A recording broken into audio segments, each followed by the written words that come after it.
So decided to dive into the swimming pool. Didn't realise that that was the very shallow end of the pool and smashed my head on the bottom. Your break is so bad that for every 1,000 people that have that break, only one person will walk. And I was insistent that that was going to be me. We have infinite potential when it comes to our own healing. And that has just been proven to me time and time again throughout my life. If I can heal through something like that, I can do anything. Like, there is nothing I'm not capable of doing. There is no endeavour of greater importance than the journey to know yourself.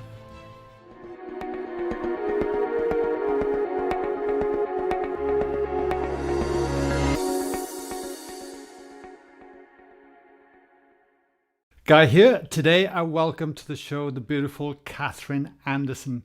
And if ever there's a podcast that will leave you feeling inspired, hopeful, and wanting to take action and lean into this work, this is the episode. Her journey is remarkable, and the way she shares so authentically and beautifully about her story and how it comes full circle is gorgeous. And if you are wanting to learn spiritual practices that apply into our daily life and how we can apply them with the willingness and intent to do so, then I feel this podcast is definitely for you.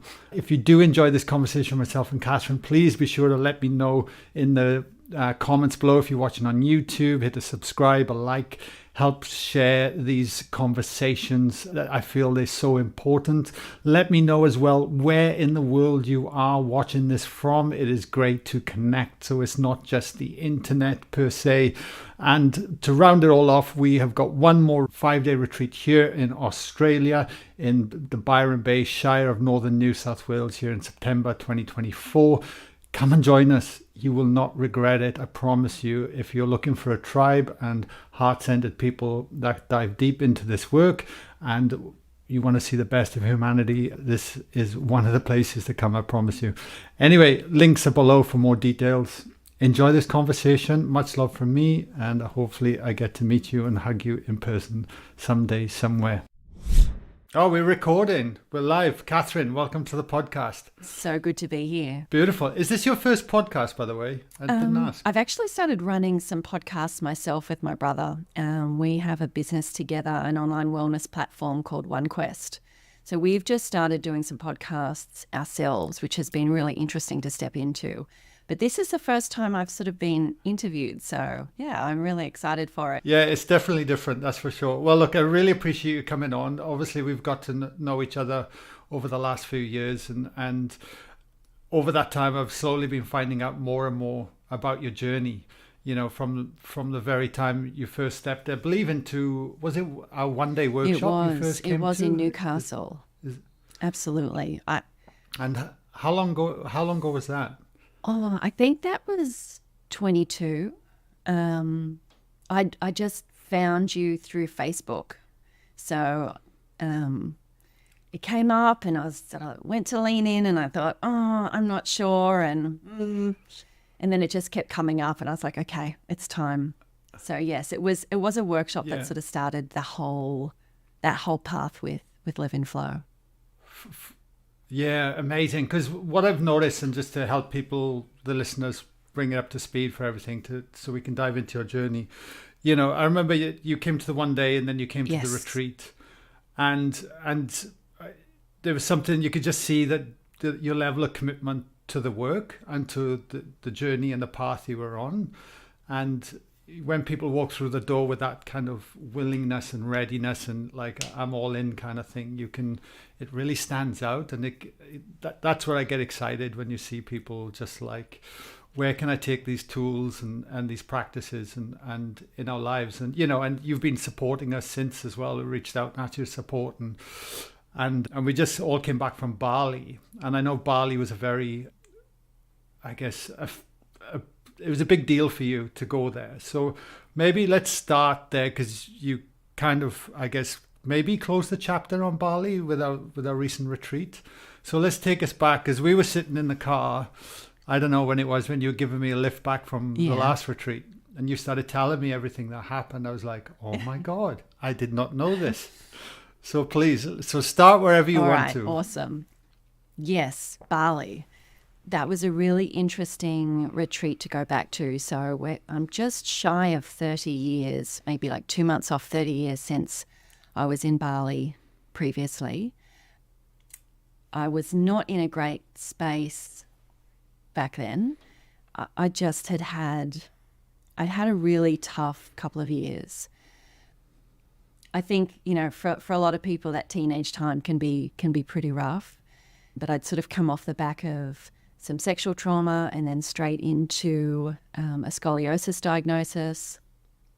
And I was pretty angry. I was not in a Wow. good space in my head. And I guess the prognosis moving forward, I was sort of being told all of these crazy things like, you'd need to have a rod put in your spine from the scoliosis, that by the time I was 40, I'd probably be in a wheelchair. And I was pretty upset and angry, to be honest. Almost felt like my body was sort of against me in some ways. So, And scoliosis is curvature of the spine, you were is. saying? So it was a little bit unexpected. It wasn't something that I'd sort of had any issues with up until that time. And then, it was one of those screenings that they do at school that picked it up. But that sort of sent me down a path of this is really doom and gloom and this is not a good thing. So, I'd been put in a fiberglass brace for a year to try and stop the curve getting any worse. I was having lots of regular appointments with the orthos. And I was supposed to step into having a rod put in my spine. And 2 weeks before I did that, I decided to can the whole thing, and just that I was just going to sort of wing it and play it by ear and see what happened.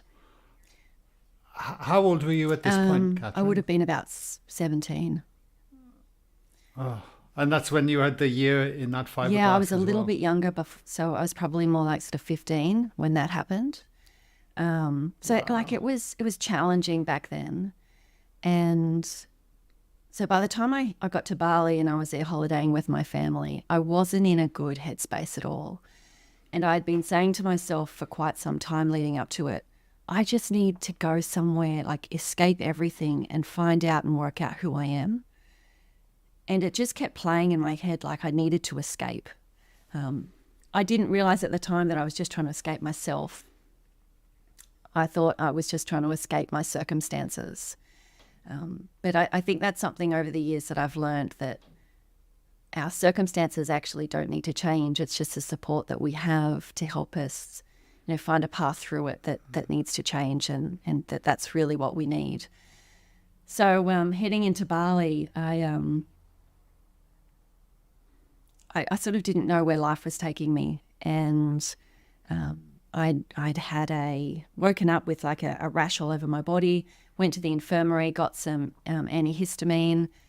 Wasn't told at the time that maybe I shouldn't be drinking when I'm on antihistamine. So that night around the pool, had a drink and really didn't feel well. So decided to dive into the swimming pool and refresh myself, but didn't realize that was the very shallow end of the pool. It was only about 1 metre deep, and smashed my head on the bottom. So that led sort of to a chain of events that was really unexpected. I ended up in the infirmary. I sort of passed out in the pool, but then sort of woke up just sort of sitting holding my neck. Ended up dragging myself out of the pool and passing out again, and then was dragged to the infirmary and they sort of stitched me up. But I didn't understand what was going on. I was in a lot of shock at the time. I thought I was okay, but I just knew that I was in a lot of pain. No one else saw it? There were some other people around the pool, and they were the ones that took me to the infirmary. There were actually some family friends that were there on holiday with us that helped get me there. Funnily enough, the guy that stitched up my head was a vet, which was really funny because, this is Bali 30 years ago, and he was sort of the nurse there. So it was interesting because I was in so much pain, I just didn't want to move from there. I actually slept on the bed in the infirmary for the rest of the night and then sort of made my way back up to the room after that. I ended up knowing that something was really not right, and getting in a cab and with my mum and going to the X-ray department and finding out there that I'd broken my neck. So that was about 24 hours after the incident had occurred. Wow. My mum and dad knew about a guy who was in Sydney, who also knew the registrar of the Prince of Wales Hospital, so ended up getting in touch with them. And in Bali, they wanted to put me in hospital for 3 months in a cast, sort of from my neck to my waist. And he just said, no, we've got to get her out of Bali. So they medevaced me to Singapore. Once I got to Singapore, it was only the only hospital, I think, other than one in the States that was in the world that at the time had a 3D CAT scan. So they were able to put me through this CAT scan machine and see exactly what had happened. And I'd dislocated and broken the C4, 5, and 6. So it was 3 bones in my neck. And the one in the middle had broken like a pie into 4 pieces. And it was all just sort of sitting there floating. All of the cartilage and the ligaments had all displaced. It really wasn't in a good place. And at the time, I had a lot of tingling and numbness through all my shoulders and my arms. So we knew that it was pressing. But I was super lucky that that was sort of the only issue that I had at the time. They put me in traction while I was there, which is they drill some holes into the side of your skull, and it's like headphones.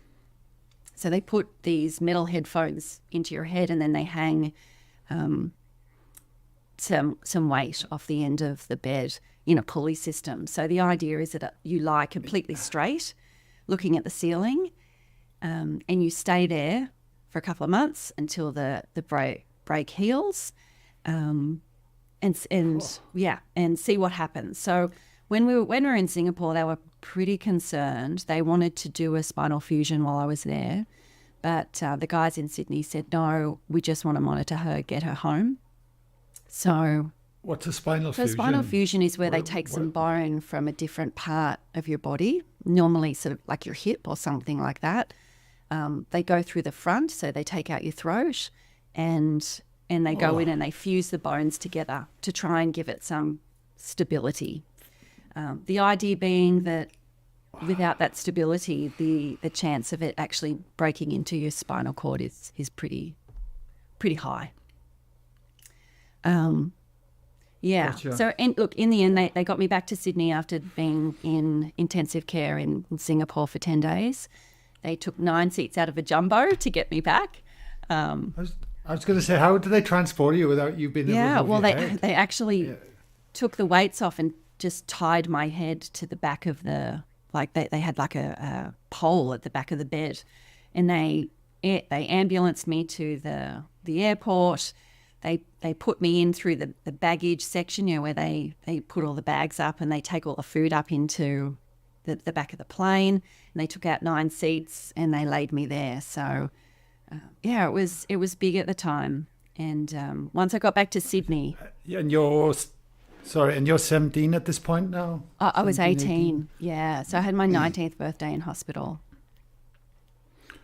What's going through your mind at that point? Like, if you're an 18-year-old laying there and all you can do is stare at the ceiling, I mean, because you can't move. Yeah, and that's the interesting part, is like I was so trying to escape my circumstances and escape my life.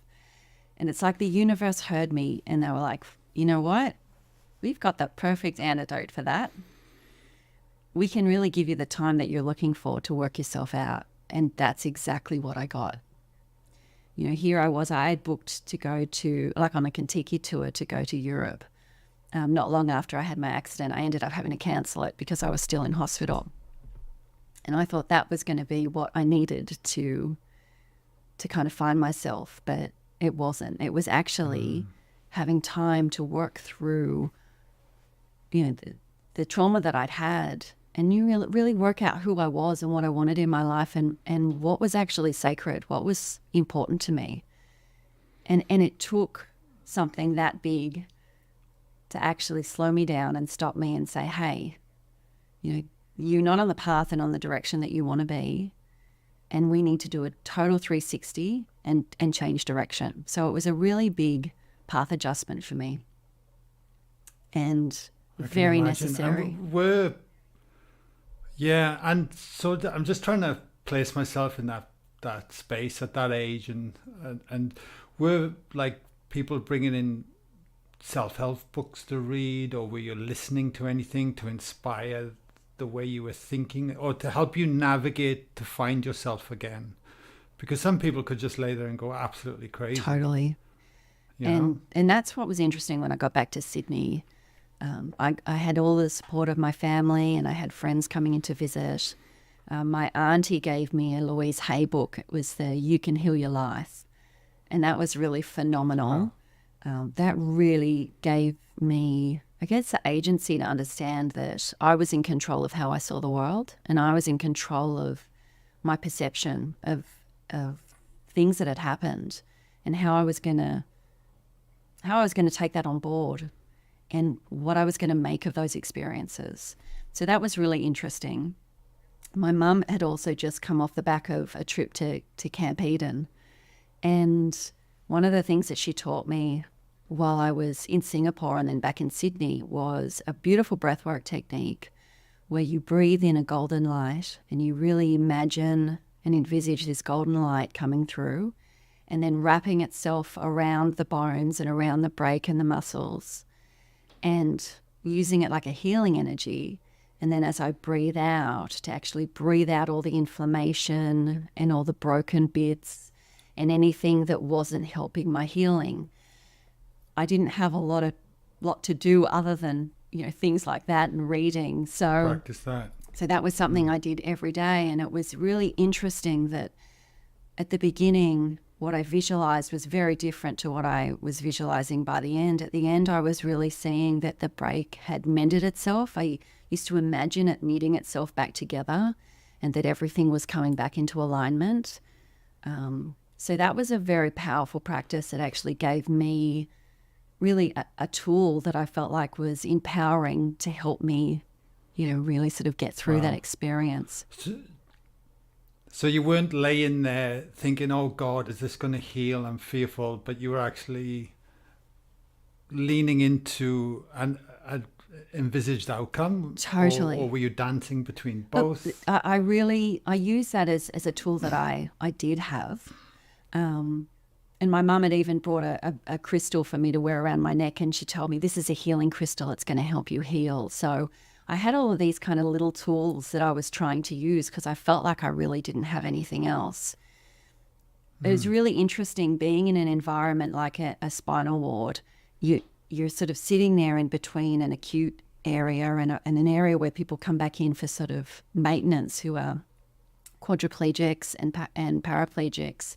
And they're coming in and out, and they would come down in their wheelchairs, and they'd come in next to where my bed is, and they'd have a talk to me, and we'd share experiences. And I felt such gratitude that I was lying there, and even though I'd had this happen, I just knew that I was going to walk out of there where these were people that I were talking to that were feeling sorry for me that didn't have that. So it was a time when I became extremely grateful for what I did have instead of harping on what I didn't have or harping on, the things in my life that I wasn't happy with. So it was very humbling to be in that environment and to see people in there that had done such small things that had caused these massive accidents for them. Like one lady that was in there had fallen off the first step of a 2-step stepladder and broken her back. Things that were just so minimal and had caused these life-changing effects. And I was there with people who were never going to walk again. So I just had to dig really deep to know that I was going to walk out and nothing was going to stop me, and my whole life was about to change. Wow. And last question on that.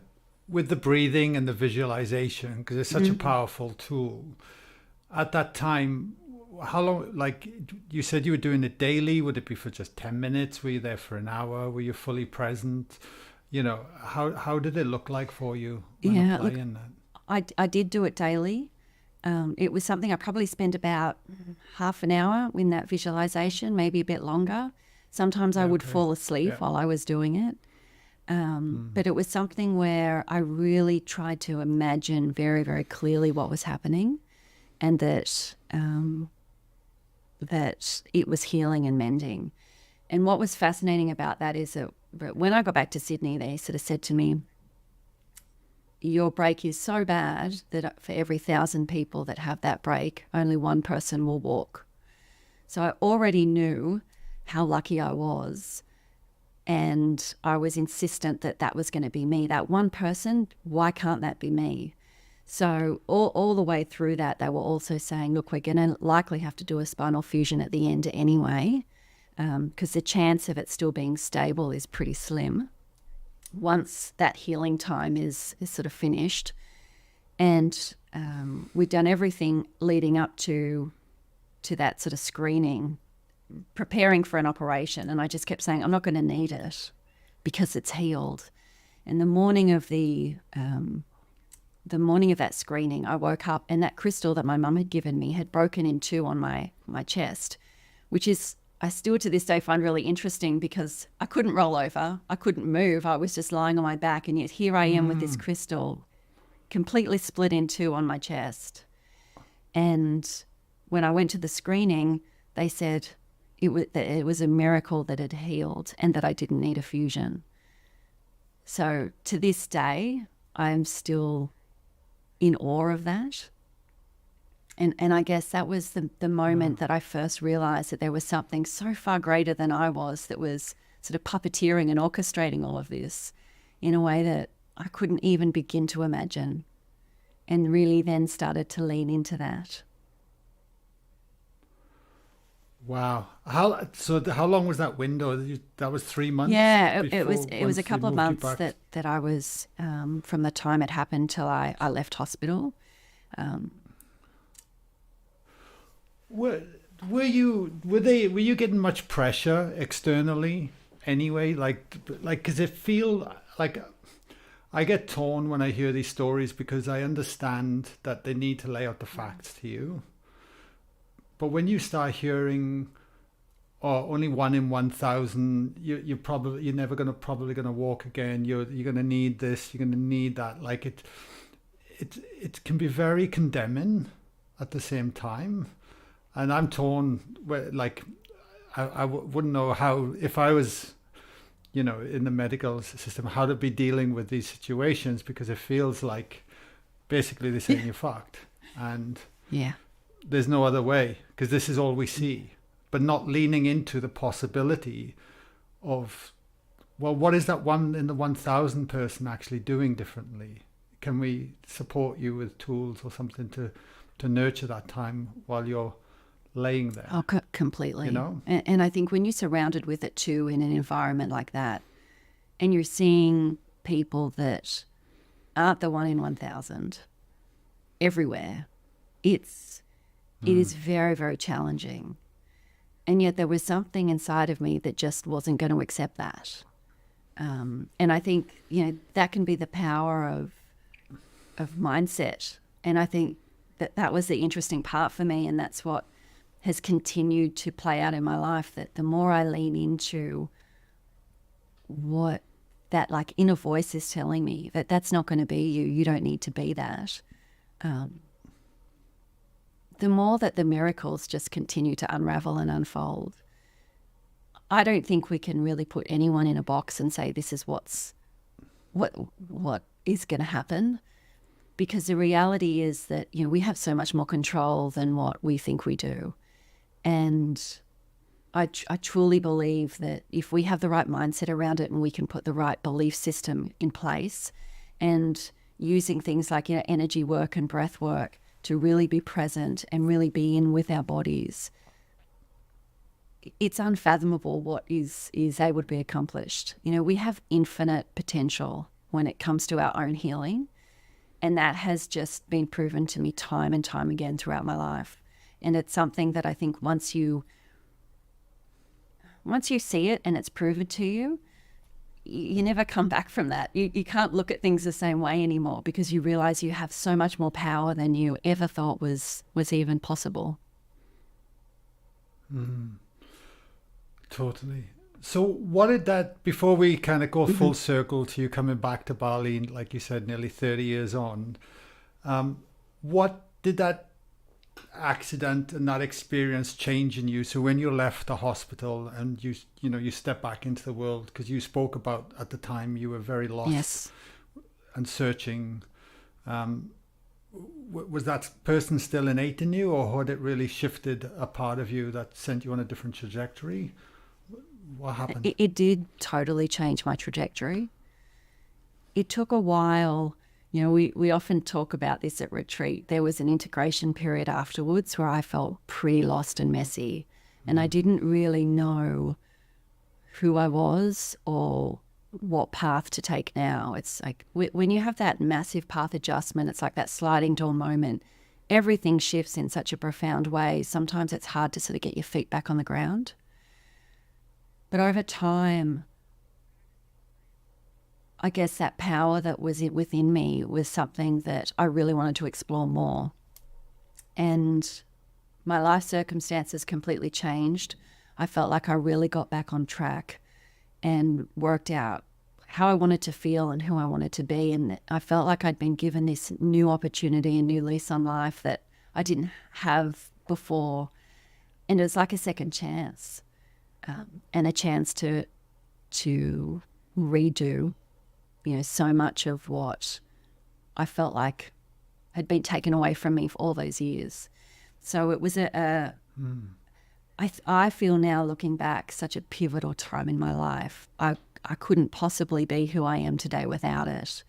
And as much as it was really hard to go through, I draw on that now as a real pillar of strength. Like, if I can do that, and if I can survive and get through that, and if I can heal through something like that, I can do anything. Like, there is nothing I'm not capable of doing.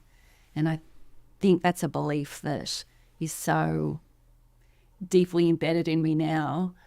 I love to lean into it, and I like playing with that now, because it's such a strength. Yeah, absolutely. So from that point on, did that then set you on a path of spiritual inquiry more, or did you kind of put it to bed for a while? Because you spoke about traumas before the neck break, then obviously the trauma of the neck break itself. You go on this different trajectory, you integrate, you start living your life. Was it always something you were hungry, or did you kind of just let it subside and then it picked back up later in life? Look, I was hungry for it, and I kept stepping into it more, although it did sort of calm down to a bit more of a simmer for a while. And, I had kids and a family, and that sort of, I guess that was a distraction for some time, although I still had it running in the background, and I was still stepping in and still interested and still actively involved. But then I think as things started to change in my life again, it became very, very necessary for me to step back into this sort of work in a much, much greater way. I had started having some challenges in my relationship, and I really started having to question who I was, and am I the person that I actually want to be? Am I really showing up in my most authentic self? And have I kind of lost my way a bit again and become a role, a mother, a wife, a businesswoman? Have all of these things, have they kind of clouded who I am and what I need in my life? And have I let those things really kind of get in the way of me continuing to evolve and grow? And I felt like that had definitely happened. So I started really sort of stepping back into the spiritual side, became a meditation teacher, did some training in that, really sort of stepped up my yoga practice, started doing some sort of breath work and some rebirthing sessions, and really lent into this sort of more energy space and working with becoming really present and having much more of a mindfulness practice in my day-to-day life, which shifted everything again. Yeah. And then at what stage of that was when you walked into the one-day workshop in Newcastle with us? I'd been doing that for a few years, and then I had a dedicated meditation practice. I had a great sort of daily routine where I was really learning to be back in my body again. I think after so many years of, I had a lot of chronic pain leading out of that broken neck. I had to do a lot of work on staying back in my body. And I just felt as though something was missing still. And I felt as though that there was something so much more that I still wasn't tapping into. And I kept getting hints of it, but it's like I felt as though I just couldn't quite dive in. Like there was still some barriers there for me to really kind of connect in and feel that, I guess, that divine energy. Even with the meditation practice, I just felt as though like there's something more here that I'm just not tapping into. And I felt like I was trying to do everything and it just kind of wasn't quite happening. So that's when when the Live in Flow came through and I stepped in. And even after... I got two, I got two questions because you opened a couple of loops in there. One was, what do you mean by really getting back in your body? Okay. If you could explain that for people. I know what you mean, but I think it's a really good thing to dig into a little bit. And the other question is, had you experienced that divine energy before at that point? So we can lean into that as well. Getting back in my body, I think after I had that, the broken neck and that trauma, and with the things that had gone on as a teenager, I felt like I became very disconnected from my body, almost like there was a polarity where my brain was over here and my body was over here. And it had caused me so much pain and grief and suffering that I felt like I'd sort of put a blanket over the whole thing and I just stopped feeling it. I think when you have that sort of daily chronic pain, it gets to a point where you just feel as though you don't know whether you're actually going to be able to cope with it, knowing that in the future that's just always going to be there, that's not going to change, potentially. And when you're in that situation, it's very, very confronting at the thought that this is what your life is going to be like indefinitely, that you're going to have all of this pain and all of this suffering within your body. Like, how do you deal with that? So for me, the easiest way to deal with it was actually to not deal with it and almost ignore it. But so much so that I wasn't listening to my body at all, that I was actually able to like totally disconnect from it, almost as though I didn't have a body. And it wasn't until I didn't even realize that I had been doing that for so long until I started doing a Vipassana meditation one day when I was doing my meditation teacher training. And that Vipassana meditation, it's called an insight meditation. So it's a choiceless awareness where you sit in meditation and in your head you just note all of the senses that are coming in. So if you smell something, if you hear something, if you feel something, and you just sort of label it in your head. So I get into this meditation and I think, okay, great, this is interesting, something new, I'll give it a go. And I close my eyes and I open awareness and then I get feeling. And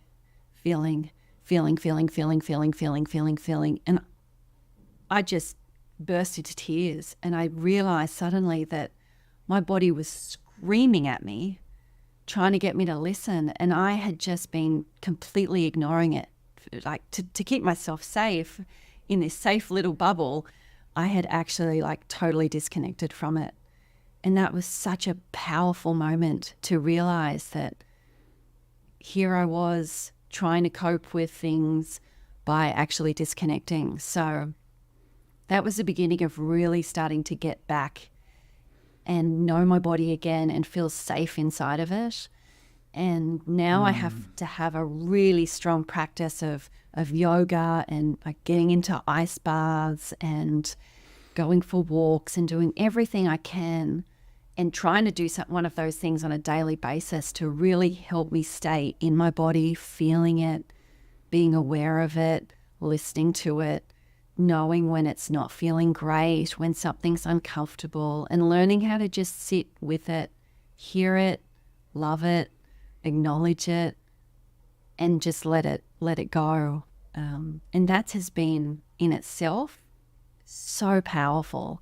I know it's something we step into a lot in retreat, and I can't undervalue. Like it's so important. Like for me, it's been pivotal. I get there. No, you articulated that so beautifully. Thank you. It is critical, isn't it? And it comes to repetition is key. You've really got to want it and move into it and create the real estate in the body to allow that energy back in, to really bring it home to ourselves. Because at the end of the day, if we are divinity having a physical form, if we are light or photons in this physical body, which is its own entity too, then the way I kind of envisage it now is as we heal our trauma and release that, we're creating real estate to really start to come home to ourselves and develop that connection.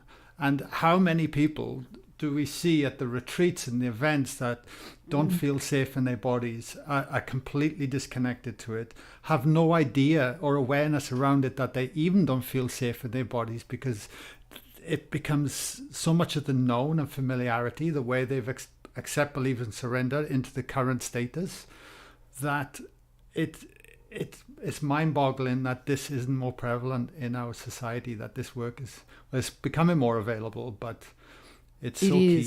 It really is. In so many ways, and I feel as though really that's that path back to your heart too, because that's the feeling part that we don't listen to it enough. But we need to listen to our bodies too, to be able to really connect in with our hearts. So I feel as though that's really hand in hand. And once you're really starting to feel that, that's when you can start really understanding your energy and how your energies work and how your emotions affect your energy and your vibration. And there's a beautiful synergy that then starts to happen when you open that door and can step into it, because you become connected to something far greater than what you are by just being back in your body again. That disconnect disappears and there's a coherence that starts to happen where it sort of up-levels your consciousness in so many ways, because you can become really present, because you have this awareness of your body. You're aware of how you feel, where your emotions are, where your energy's at, and then you can have the mindfulness to actually change that and to work with that. And if you're not feeling how you want to feel, you realize you can change that, and that there are practices and tools that you've got there that you can actually use to embody a different feeling or a different emotion, and that's all a choice, that we actually have choice in all of that, instead of just being sort of blindly guided by what our heads say that we should think. We can actually stop and say, oh, wait a second, I don't want to feel like that, and I don't want to perceive it like that. I'm going to change that, and actually start taking those active steps to shift the way we see things. It's so powerful. Yeah. And I know you mentioned about, have that divine connection. That's something that I've played with on and off over the years, and I think I knew it was there, and I've had moments where I felt so connected into that universal consciousness. And I knew that that's what was happening, but I didn't know how to engage in it more actively when I wanted it.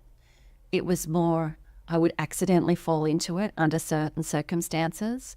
Whereas now, after doing, a lot more sort of self-exploration, I can step into that whenever I like. In fact, on a daily occurrence, I can step into that connection and ask for that beautiful guidance and wisdom at any point.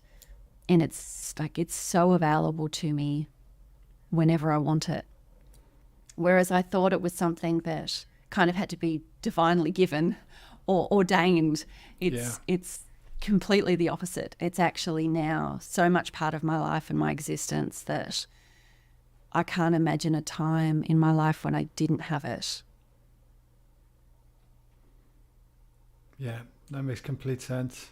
So moving forward then to the recent Bali retreat we just ran, when we had put Bali out there and you saw it and thought, right, what feelings, emotions did that bring up for you? Because obviously I believe you hadn't been back to Bali That's since, true. right? Yeah, since the accident. absolutely. Right. So clearly then there must have been still some healing to do, or to create some peace with that, to come full circle with that experience of what you shared.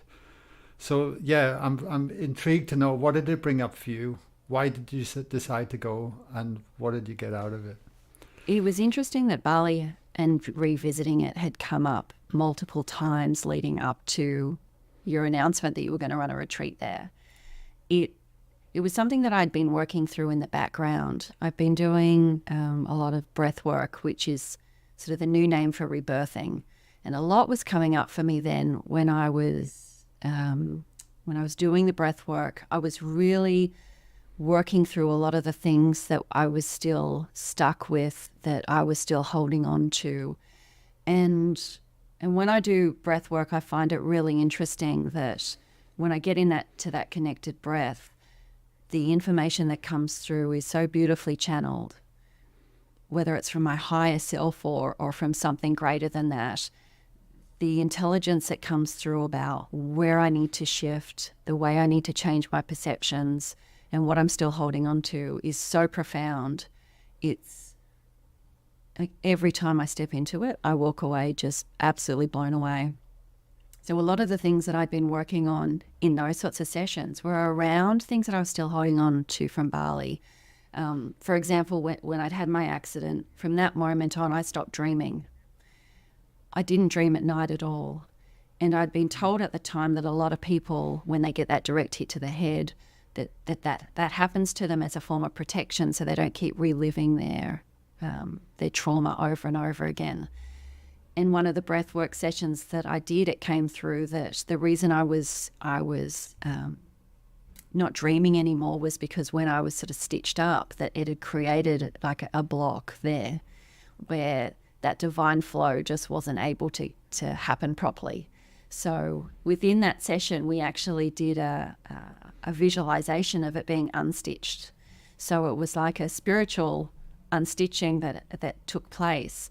And for the next month or two after that, I felt like I didn't even sleep, because every night the dreams that came in were so full on and so much. It was like, whoa, slow down. It was like really, it was incredible. It was like I'd had, 20 years worth of dreaming came through in about 2 months' time. So like some of the experiences that I had leading up to Bali were amazing. And they were such a slow sort of removing of the layers of issues that I was still sort of holding on to. And I thought I'd kind of got rid of a lot of it and worked through a lot of it. But it's amazing just those little experiences that still hold you. I really felt as though when I'd had that accident, I'd left a lot of my trust and faith that the universe had my back in Bali. So even in one of those breathwork sessions, we did a soul reclaiming where I actually went back and reclaimed that part of me, that emotionally broken side of me that I felt that I left by the side of that pool, and reclaimed that. And that was extremely powerful because it gave me the ability to then surrender into that belief that that the universe had my back, and that there was something so far greater than me that was going to be able to guide me, and that the more I trusted and the more I surrendered to that, the more those synchronicities would continue to happen, and my life would be in so much more flow. So a lot of the work was being done in the background, and Bali it just kept, it's like knocking on my door. It's like, oh, we're thinking of going to Bali, and wouldn't it be good to go to Bali? And I had sworn that I would never go back. And then when you announced that you were having a Bali trip, it was just like, okay, I'll go. I will go. So I'd planned to go anyway, and then Matt rang me and said, hey, we'd love you to come and support at Bali. And I was like, of course you would, because now I can't not go. So it was it was perfect. It was just the universe coming in and saying, it's time to revisit that and to let go of anything that you've got left. We're going to get rid of all of that because none of that serves you anymore. And what I love about that opportunity is that, you know, up until then, it was still part of my story. And now, post Bali, it just feels like it was an event that happened in my life, not that it's my story anymore. And that's a truly powerful place to be sitting after all this time, to be able to let go of something that I still felt I had, you know, cords of attachment to.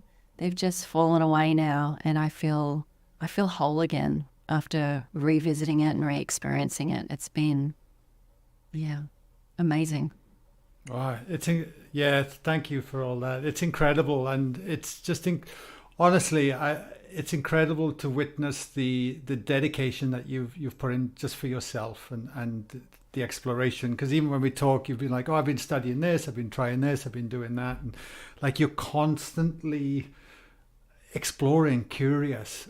But then when the way you show up at the retreats, and I watch you, like I'll clock you and I'll see you going into a process, and you're fully committed, you're all in. Yeah. You're like, right, let's go. You know, there's what I witness being in front of thousands of people is that there's so much intrepidation, there's so much nervousness, which is natural, as well. And I can see people are really concerned about committing to the practices, you know, because obviously there's a fear and a trauma that's sitting underneath. But But once we start to understand that navigation, and it's actually for our highest good, and we can work with that, then we can kind of throw ourselves and be all in. And once we're all in, that's, I feel, where the magic's happen. Once we made up our mind to say, no, that's it, I'm in. Completely. And have that mindset. I couldn't agree more. That all in is so important. It's massive. It's massive. And I joke about it sometimes because I worked in the fitness industry for a long time. So I would get people complaining to me, oh, the program doesn't work. I've followed this. Right. I've tried this. But then I'd sit with them and watch them and say, well, you're not putting any effort in. You're actually not, you're just going through the motions. Like, are you going to show up for yourself and give this gift to yourself and work at it, or just sit hoping something's going to change? But I really feel as though you've got to be the change you want to see in the world, and have big goals and big visions. We've got one life, and it's so finite.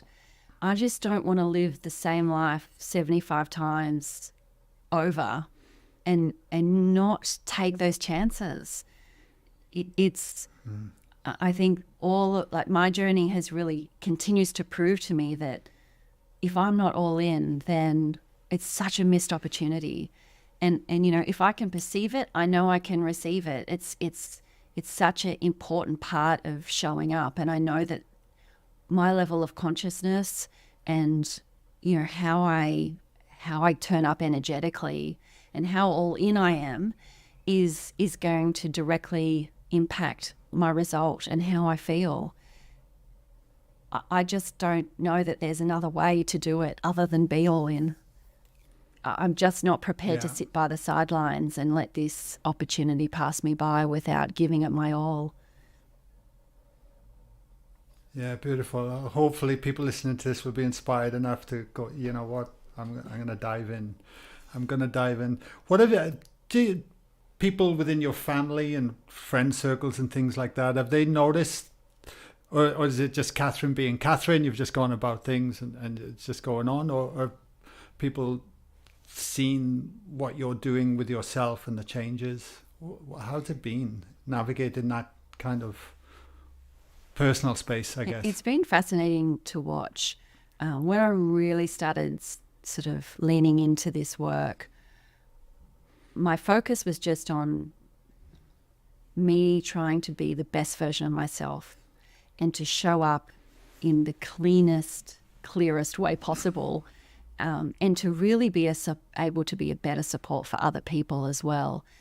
And what's been fascinating is that, I thought this was really about my own personal growth, and yet the amount of lives that's touched just by my interactions with my own family, and how the dynamic and the energy has changed in our interactions, and the way that sort of we work together, that's completely changed. And then they show up differently in their lives, and they have different connections as well. So it's become so obvious that when we start doing this self-care and this sort of really connecting into divine and that sort of universal energy, the more we do that, and the more we're showing up for ourselves, the more we're showing up for our families and our whole communities, and it's creating a shift, like in so much more than just our own lives.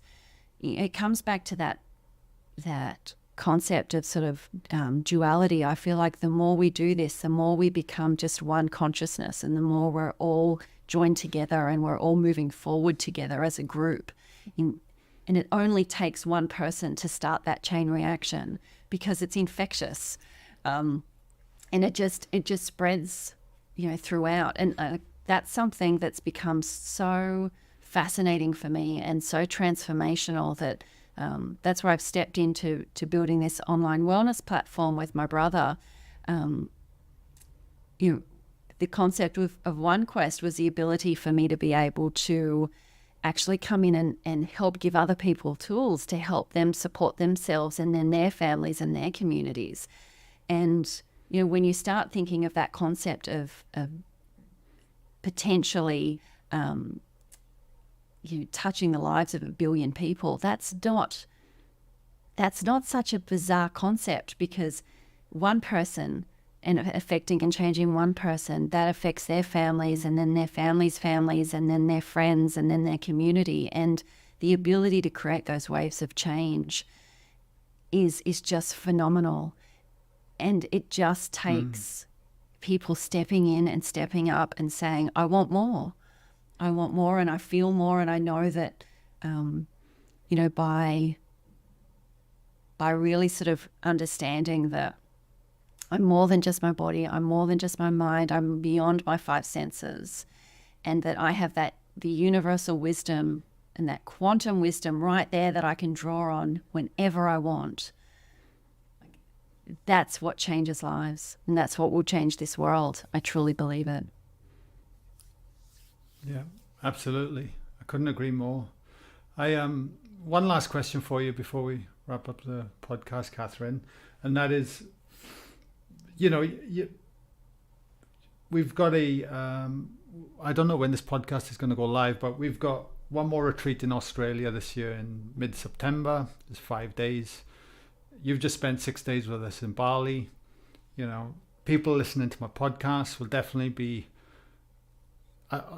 clearly on the path, and get so many questions around the retreat and things. What would you say to someone about, I guess, the importance of the work, or leaning into actually coming together for 5 days with people out of your own environment, and what that can do for someone? Or how do you even explain it to your family members or people when they ask you, did you just go to a cult? I mean, that's quite often what happens. I truly believe that there is no endeavor of greater importance than the journey to know yourself. That is the pivotal point. And stepping into these retreats and having the ability to go through, sound healings and inner child work and meditation, and really start to learn who you are, what makes you tick, how you perceive things, and being able to actually start looking at your life through a different lens, as well as starting to understand that, that we are all connected in a way that maybe we hadn't realized, is so profound and life-changing that after one of these retreats, really, you can kind of rewrite your whole life. how you want it to be, how you want to feel, how you want to show up in this world. And that's where the power is, when you suddenly realize that you can change your whole life on a dime. All you need to have is the willingness and be open-minded, be prepared to give things a go, look at things from a different perspective. It's it's breathtaking. Yeah, beautiful. And if people want to find out more, because I have no doubt people are going to want to connect with you after this podcast, Katherine, so where can we send them if people want to reach out, say thanks, or find out a bit more about what you're doing? Yeah, that sounds great. I have a website, onequest.life. So the OneQuest platform is really designed to help bring transformational coaches together and provide questers with the ability to, really unlock their infinite potential. So that's something that's really my passion project at the moment, and something that I'm working, really hard to help get out there, because I know that these tools can so support other people. So that's probably the best place to jump in and have a bit of a look and connect with me through there. Yeah, beautiful. The links are always in the show notes anyway. And Katherine, thank you so much. Wow.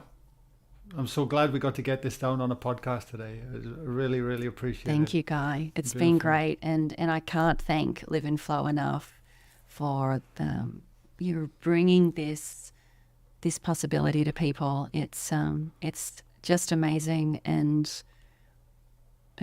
it's been life-changing for me, and I know it will be life-changing for thousands of other people who get the opportunity to step into this. Just whatever you do, don't delay. Step in. This work is amazing. Love it. I know. I wish I could just drag everyone there, but we need to be there on our own accord. Completely. I know. No, beautiful. Thank you so Thanks, much, Guy. Katherine. That's Beautiful. Thanks.